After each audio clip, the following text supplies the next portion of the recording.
जब उसका अवाम ही उसके बरखिलाफ हो जाएगा। हम्म। अभी ये जो स्टेटमेंट आर्मी चीफ ने दिया, मुनीर साहब ने, कि साहब ये सिचुएशन फिलहाल हमारे कंट्रोल से बाहर है और एक सीरियस सिचुएशन है। अगर मैं आर्मी के लहजे से देखूं कि किसी आर्मी को अगर इंसर्जेंसी को कंट्रोल करना है और जहां अवाम उस इंसर्जेंसी और इंसर्जेंट मूवमेंट को सपोर्ट कर रही हो, उस फौज को उस इलाके में लड़ना मुश्किल हो जाता। तो चाहे कोई भी फौज हो दुनिया की, चाहे वो अमेरिकन हो, चाहे रशियन हम्म। हो, चाहे पाकिस्तानी फौज हो, चाहे भारतीय फौज हो, तो आपको सबसे पहले अवाम की खुशहाली, अवाम का वेलफेयर, अवाम का हित में काम करना पड़ता है। और वो काम कौन करता है? वो काम करता है एक चुनी हुई सरकार। अगर चुनी हुई सरकार ही नहीं है, जिसको बिठाया गया कठपुतली की तरह एक पाकिस्तानी फौज ने, तो वो अवाम के लिए क्या काम करेंगे? वो तो यहाँ जो हुक्म मानेंगे पाकिस्तानी फौज जो देगी उसको मानेंगे। यहाँ पाकिस्तानी फौज जो ताकत में रहने के लिए डर दिखाती रहेगी पाकिस्तान की अवाम को, अभी हमें भारत से खतरा है, अभी हमें अफगानिस्तान से खतरा है, अभी केपीके में खतरा हो गया। तो ये जो कहानी है वो काबिज रहने के लिए। और इसी प्रकार पाकिस्तान की फौज जी। हर प्रकार का धंधा किया इन्होंने। एक जो इंटरनेशनल माफिया होता है उस प्रकार ये अपने आप को ऑपरेट करते हैं। चाहे वो ड्रग्स का सेल परचेज हो, चाहे स्लश मनी हो, चाहे वो काउंटरफीट मनी हो, चाहे हथियार बेचें, चाहे वो न्यूक्लियर असेट्स बेचें, तो ये काम करते रही पाकिस्तान की फौज। हालांकि पाकिस्तान की फौज एक बड़ी प्रोफेशनल फौज थी। नहीं भारत नहीं। की फौज और पाकिस्तान जी। की फौज एक ही थी ना, ब्रिटिश इंडियन आर्मी। जी। और हमारे जो बेसिस हैं वही हैं। तो लेकिन बिल्कुल। क्या है कि जैसे जैसे आगे बढ़ते चले गए, भारत की फौज भारत के लिए काम करती है, पॉलिटिकल सिस्टम में इन्वॉल्व नहीं होती है। हम्म। पाकिस्तान की फौज जो शुरू से ही पॉलिटिकल सिस्टम के अंदर इन्वॉल्व होगी और बहुत बार अपनी सत्ता डायरेक्टली नहीं, काबिज करके आपने तो उन्होंने पूरी आर्मी का डिक्टेटरशिप चलाया। आपने पूरी आर्मी का मनोबल एक तरह से डाउन किया ना। आप कह रहे हैं कि भाई हमारी बात नहीं मानता है।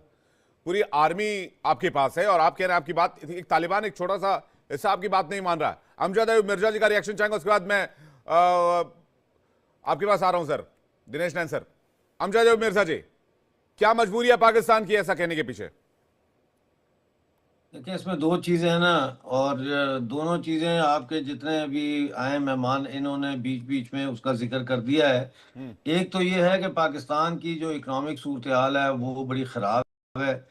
और पाकिस्तान में एक क्राइसिस चल रहा है, पावर एंड इलेक्ट्रिसिटी का क्राइसिस है, वाटर क्राइसिस है, और हेल्थ क्राइसिस है, एजुकेशन क्राइसिस है, और महंगाई बहुत ज़्यादा है, इन्फ्लेशन है। तो इन चीज़ों से लोगों की तवज्जो हटाने के लिए ये खुद ही कभी अफगानिस्तान बॉर्डर पे कुछ कर देते हैं, कभी कश्मीर बॉर्डर पे कुछ कर देते हैं कि अवाम की तवज्जो जो है उस तरफ लगी रहे। और फिर उसमें ये एक वॉर जिंगोइज्म के ज़रिए जो है वो लोगों में एक वॉर का यूफोरिया पैदा करते हैं, एंटी इंडिया। और अब ये पैदा कर रहे हैं एंटी अफगान।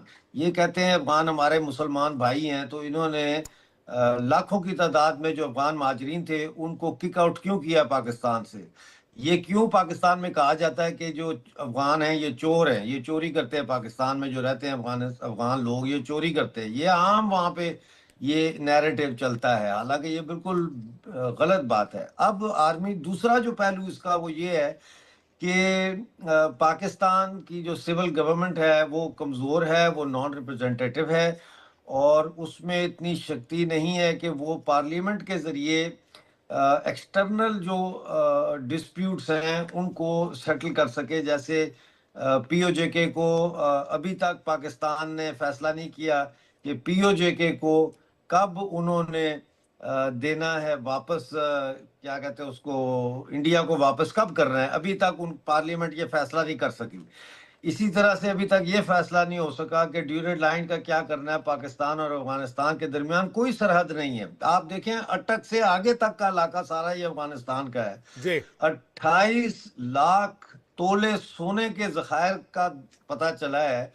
तो अब पाकिस्तान में तो ये है ही नहीं, ये तो सारा अफगानिस्तान का सोना है जिस पर पाकिस्तान बैठ गया है। तो ये मसाइल मौजूद हैं। फिर जो इन लोगों इन मसाइल को जो उठाते हैं यूट्यूब चैनल्स के जरिए, उनकी जाने भी खतरे में। अभी 3 हफ्ते हो गए हैं निमरा अहमद शाइला खान, शुएब चौधरी और सना अमजद का कुछ पता नहीं है कि वो कहाँ हैं।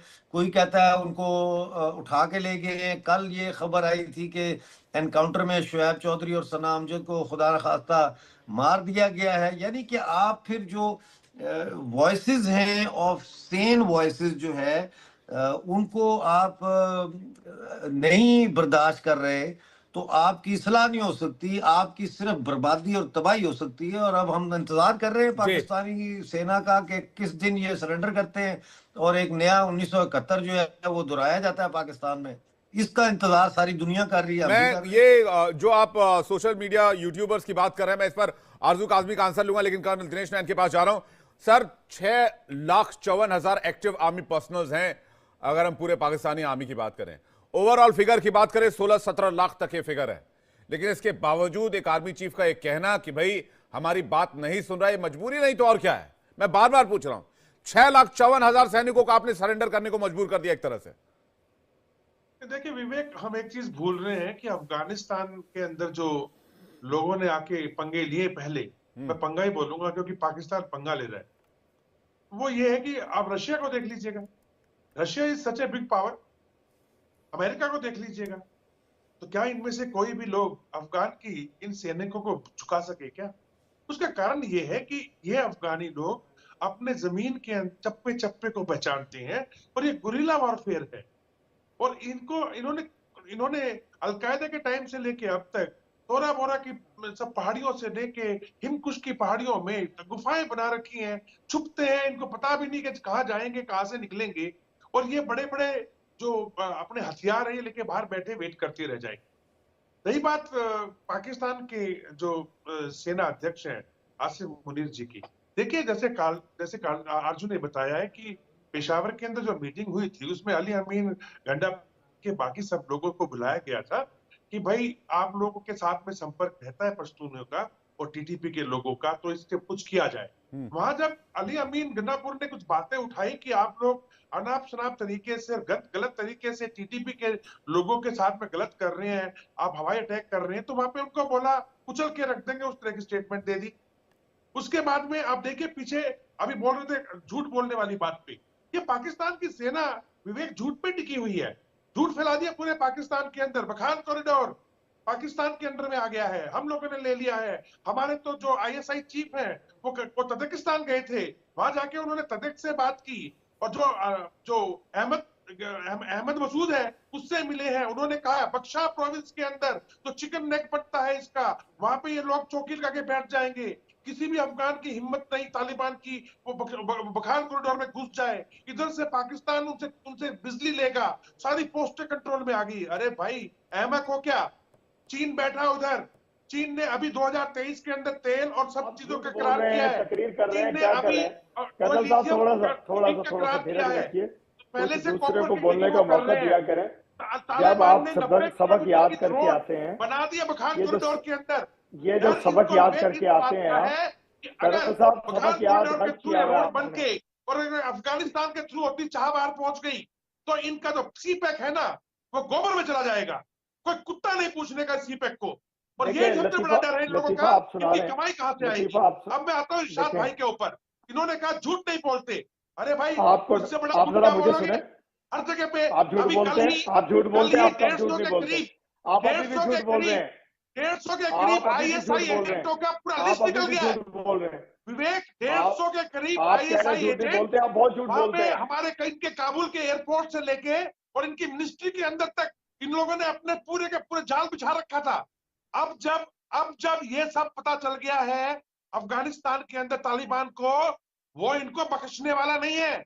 ये कितने ड्रामे कर ले, बांग्लादेश, कश्मीर सब पाकिस्तान है, हम सब मुत्तहिद हैं, हम सब मुत्तहिद हैं और हम आपको सबक सिखाएंगे। खबर नहीं है, लेकिन ये भूल रहे हैं तुर्बत से लेकर के और जो अच्छा आप मुझे भी बोलने का मौका दीजिए। बड़ी तकलीफ की लंबी आपने बुरा हाल कर रखा है सेना का वहां पे। ये ठीक है, पोस्टर छोड़ के भाग कर्नल दिनेश नैन, इरशाद अहमद स्क्रीन पे प्लीज जल्दी से। इरशाद भाई, हिंदुस्तान को कोई जरूरत नहीं है आपके यहाँ आके कुछ करने की। आपने खुद आप जरा मेरी बात सुनिए, मुझे मौका दीजिए। पहला है टीटीपी, दूसरा है बीएलए, तीसरा है सिंध गला वाले, बैठ जाएगा आपका। ने कर लिया तालिबान ये अफगान अजगर खराब हो जाएगा। कर्नल साहब ये अजगर इन्हीं को निकलने के लिए तैयार है, लेकिन इतने घबराए हुए लोग हैं, गला खराब हो जाएगा। मैं तो घबराया हुआ इतने नहीं। इतने घबराए भाई। इरशाद भाई कहाँ है ये लोग जी? मुझे 2 सवाल का जवाब दें। कल साहब 1 सेकंड में आ रहा हूँ, एक बार जल्दी से। ठीक है, एक पॉइंट हाँ सिर्फ, बोलिए सर, एक पॉइंट प्लीज, बोलिए एक सर। पॉइंट। मैं अरशद साहब से पूछूंगा, भाई साहब आप कहते हो कि आपके सभी पाकिस्तानी चीफ हैं, अरे आपका एक चीफ अभी अभी गया $6-7 बिलियन कमा के, तो आप लोगों के अभी मिर्जा साहब ने इतने किस्से सुना दिए, क्या क्या प्रॉब्लम है? अगर सारे के सारे चीफ बना दिए ना आपने, तो पूरा पाकिस्तान लूट के पाताल तक में लूट करके ले जाएंगे, कब्रें भी उखाड़ लेंगे। क्या बकवास कर रहे हैं आप? शुक्र करो 4 साल में एक बनता है ना। देखें आप एक लफ्जों चीफ पे, आपका, देखें कोई मैं हमेशा कहता हूँ पाकिस्तान को तहजीब में खाली रहिए, करके चला तहजीब जाता में है। रहिए। भगवान अल्लाह ना करे, मैं कह रहा हूँ अल्लाह ना सब करे तहजीब में रहिए, अपनी पाकिस्तानी जुबान हर को कंट्रोल पाकिस्तानी रखें, आपका अपनी चीफ बने। जुबान पे काबू अल्लाह ना रखें, करे, बदतमीजी ना अल्लाह करें। ना करे, बदतमीजी अल्लाह मैं ना नहीं करे, करता, ना मैं करना चाहता हूँ, ना मैं करे, सुनता हूँ। चीफ बने। आप आपके ठीक है कर्नल साहब जवाब ले लेते हैं, कर्नल साहब जवाब ले लेते हैं। पाकिस्तान को ठगते हैं। भाई इरशाद भाई, जुबान पे आपने ही टीटीपी को आपने पैदा किया, बीएलए को आपने पैदा किया, तालिबान आपने बनाया, ये जो अजगर आपने बनाए, ये अजगर अब आप ही के पीछे पड़े, तो इसमें गलत बात क्या है? इसमें कौन सी बदतमीजी हो गई? देखें मैं ये कह रहा हूँ, देखें मैं बड़े आराम और तहम्मुल से बोलता हूँ। आप कह रहे हैं कि हम घबराए, मैं आराम से बोल रहा हूँ। तमीज और तहजीब के दायरे में रहना चाहिए हमेशा कर्नल साहब। नहीं, जब हम प्यार भाई से साहब बोलते हैं, सभी प्यार से तमीज और बोलना तहजीब चाहिए। के मैं नहीं दायरे कह में ही रहा है। हूं। तमीज और तहजीब कर्नल साहब सब कुछ ओके है। आप इस सवाल का जवाब दे दीजिए बस। आप मुझे बोलने दें, मुझे बोलने दें, मुझे बोलने दें। मैं कह रहा हूँ कर्नल साहब तो ऐसे चीखें मार रहे हैं जैसे इन्हें मिर्चों के ऊपर आपने बिठा दिया है और नीचे से धुनी लगा दी है इनको। तो बात ऐसा है कि जो हमारी अगर प्रॉब्लम है, हमें मालूम है कि हमने कैसे उसको हैंडल करना है और कैसे, मैं बार बार एक ही बात कर रहा हूँ कि कैसे दहशतगर्दों पे काबू पाना है, कैसे जैसे ये 12 यूट्यूबर्स गायब है, वैसे अपने मुखालफों से निपटना है। इरशाद भाई, जैसे ये 12 यूट्यूबर्स गायब है, वैसे ही प्रॉब्लम सॉल्व करेंगे क्या? प्रॉब्लम सॉल्व होगी अभी। 12 यूट्यूबर्स गायब हैं पाकिस्तान के, अगर बकौल आपके सच है तो पाकिस्तान के बाशिंदे गायब है, पाकिस्तान के इदारे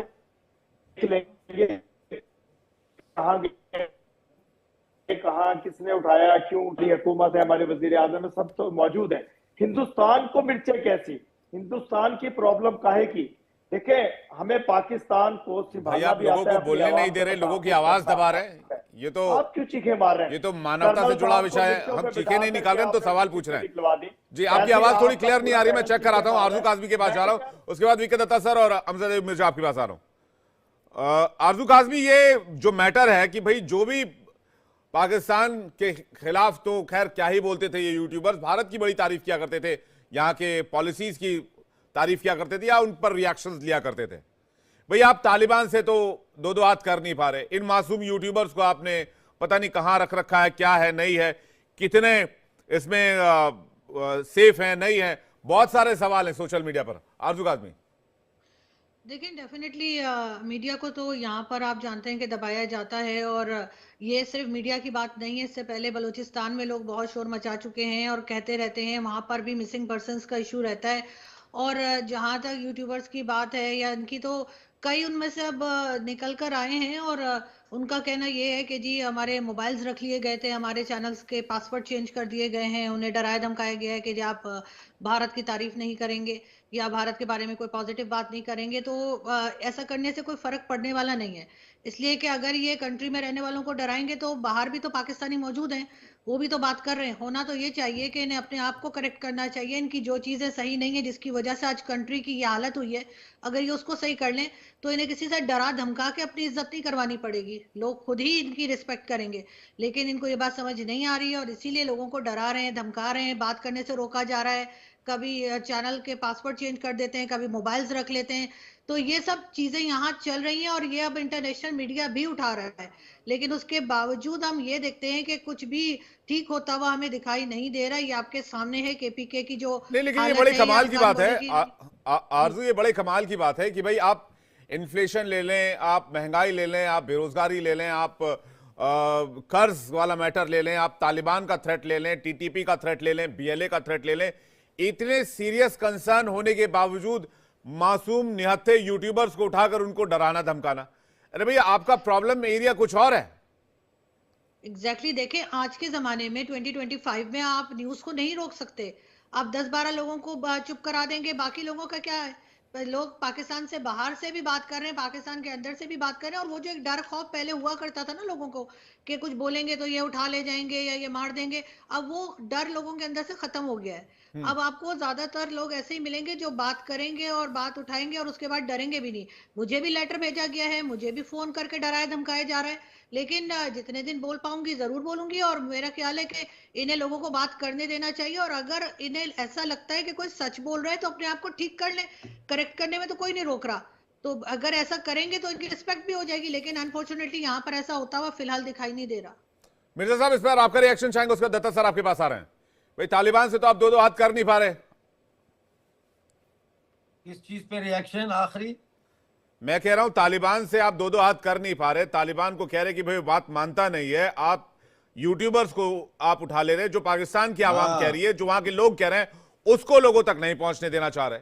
अरे भाई वहीं के लोगों की बात तो वो सुनवा रहे हैं, आप ही के लोगों की तो बात करवा रहे हैं। आपने तालिबान के सामने सरेंडर किया हुआ और आपने यूट्यूबर को धमकाने का धंधा शुरू किया हुआ है। ये बच्चे हैं, ये यंग जनरेशन है, बिल्कुल ही यंग है और एक्साइटेड हैं, नई टेक्नोलॉजी से एक्साइटेड हैं कि यूट्यूब के जरिए और सोशल मीडिया के जरिए उनको एक अनइमेजिनेबली वाइडर एक्सपोजर मिला है, तो they are very excited for content.